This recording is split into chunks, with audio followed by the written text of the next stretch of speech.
I feel like we're in a bit of a resurgence for the Wonderboy franchise. It's kind of interesting how since 2017 we've gotten a remake, a brand new entry set in the Monster World universe, and then here we are with another remake from the ground up, and it's quite phenomenal. What game am I talking about? None other than Wonderboy Asha in Monster World, which is a remake of the 1994 original Wonderboy Monster World 4. Let's get into it.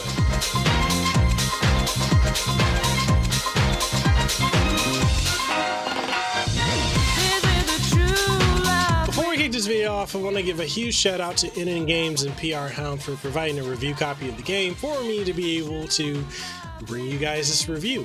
And I've really enjoyed my time with Wonderboy Asha in Monster World. One, because I enjoyed the original 1994 release, and two, because I'm a fan of the Wonderboy franchise. And to see that the franchise is making this slow resurgence has just, has put a smile on my face. Now, basically, this game is available for Nintendo Switch as well as PlayStation 4 and Steam. And I'm covering the PlayStation 4 version, and so I'm going to tell you guys about it, what the story, gameplay, the typical things that I do. And yeah, I think this, it's going to be a little bit of a spoiler, but I do think that this is a game that you guys are actually going to enjoy if you give it the time of day. Now, it's very, very decidedly retro, but hey, there's nothing wrong with that whatsoever. Now, if you've gotten this far and you haven't already, make sure you give this video a thumbs up, ding the notification bell, and sub to the channel. Or actually, it should be sub to the channel, then ding the notification bell. I got that whole order backward. Anyway, you know what I mean. So, yeah. Let's go ahead and, before I fumble up anything else, and get into this review for Wonderboy Asha in Monster World. Story. The story stars Asha, who hears the spirits whisper on the winds pleading for her to help them, and so she embarks on a journey to help them. That's it. That is the entire crux of the plot, the setup, the motivation for this game. You got to keep in mind, this game came out originally in 1994. This is a remake of that original game, and not to say the games back then didn't have deep plot narratives. I mean, you got the Final Fantasies, the Phantasy Stars, and Shining in the Darkness and such.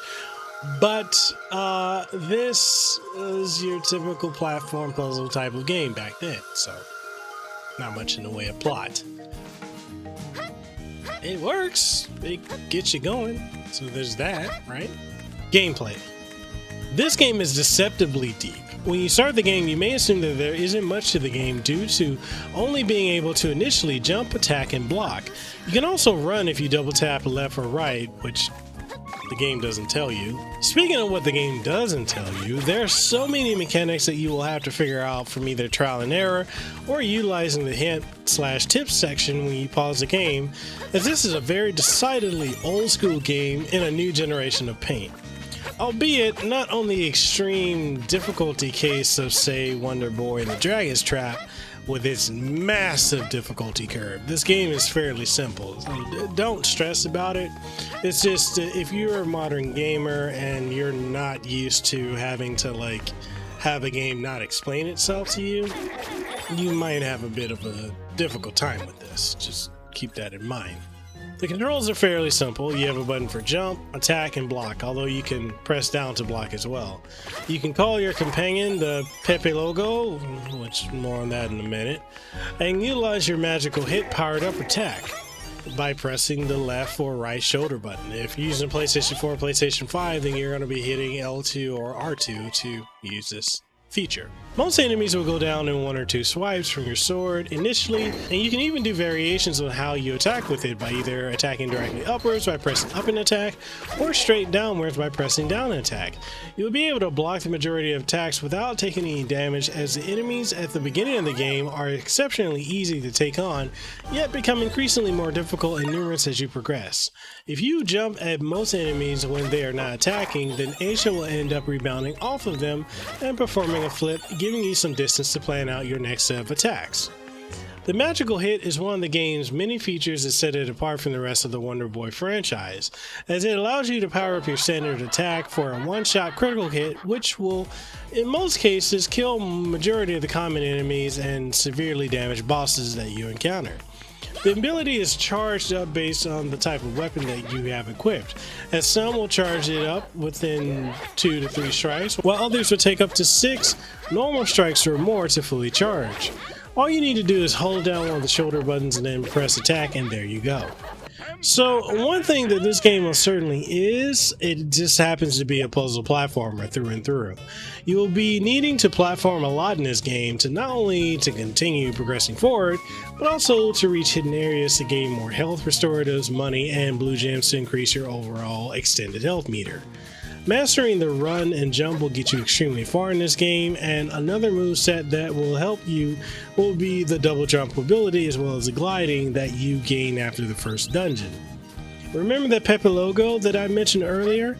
Well, once you acquire that, then you'll be able to double jump and glide to different areas. See something that looks out of reach? Then call your Pepe logo to your side and use it to glide or double jump to that unreachable area. The Pepe logo also has other uses, such as being able to plug up volcanic holes, as well as being able to press buttons on walls and be able to protect you from overhead fire, since they love heat. You can buy and equip new swords, shields, bracelets, which all have varying stat buffs and special characteristics, such as having nullifying properties towards elements like fire and electricity, and so on from shields, while bracelets will give you additional hearts for your health bar, and swords can have varying damaging properties along with either increasing or decreasing the amount of hits needed to charge the magical hit ability. Also of note is the digital version of Wonderboy, Asha, and Monster World can be purchased from the Nintendo eShop and the Sony PlayStation Store, and is being published by Studio ArtLink. And the box retail version of Wonderboy, Asha, and Monster World comes exclusively with the original Monster World 4, published by NN Games. Graphics.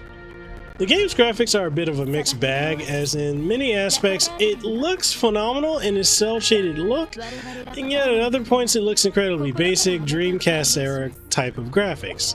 Asha herself looks great, as does the main town hub where you'll be spending the bulk of your time, and yet almost all of the non-important characters, and especially the dungeons and general levels, look very basic with not much going on.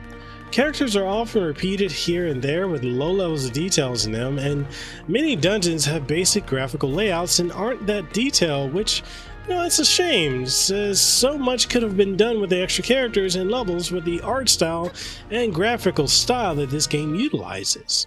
Aside from my gripes, the cel-shaded look of this game does this game justice and makes it look like Wind Waker HD taken to the next level, and that's something that I truly love about this game and can get behind.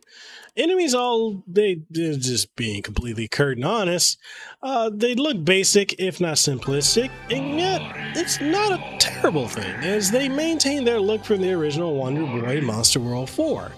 Boss characters do look really good and unique, and definitely have more effort in their character models than the basic enemies and even the NPCs do. Audio. The OST for this game is very catchy, such as the town theme as well as the various dungeon themes, as they all have a whimsical, adventurous, melodic tone to it. There's voice acting, however the game is fully voiced in Japanese with no English voiceover. Is the Japanese voiceover good? Well, I have no actual clue, but it sounds really good to me. Not really a lot to say here other than it all sounds good. Downsides. The main complaints I can see this game having is the fact that this game doesn't hold your hand and tell you what to do and where to go, nor does it tell you what abilities you have when you gain new ones, or which, of which can be alienating to modern gamers who didn't grow up in the era that this game hails from. It may end up being the cause of them putting the game down, even though there's a hint system built into the game. The other downside is how incredibly easy this game is and how little challenge it provides. Now that can be due to me having grown up, gaming from the NES era, and I just find this game very easy, yet I still feel that the game is just, in general, just too easy, to the point that I can get through levels and not really take any damage, from enemies and bosses, which, when it comes to bosses, you can easily stun lock them to the point of them not being able to do anything to you. The lack of overall detail in many NPCs and levels will have many claiming that this is a Dreamcast era or early PS2 era title that, they wouldn't be entirely wrong, but for the style of this game, it looks fairly okay to me. The wrap up. Being in this era of remakes and remasters has, truthfully been pretty awesome to live through. Given that so many classics and forgotten gems are being remade for the current era of gaming, and while not all games are needing of a remake or a remaster, gems like Wonder Boy, Monster World 4 definitely do deserve a remake from the ground up. Wonder Boy, Asha, and Monster World is a game with a simple yet deep gameplay system, tons of replayability, and is another great entry in the Wonder Boy franchise, which has seen a revival in recent years, starting with Wonder Boy and the Dragon's Trap in 2017. If you've got a hankering for a great old school game, and then hey, Wonder Boy, Asha, and Monster World is the game for you. The verdict? Buy it. And that's it. That's the video review for Wonder Boy, Asha, and Wonder World. Again, shout out to PR Hound and Game for providing the review copy of the game. And I had a good time with it. So what do you guys think? Let's get the conversation going down below in the comment section. Tell me if you like the game, if you hate it, if it's something you're looking forward to.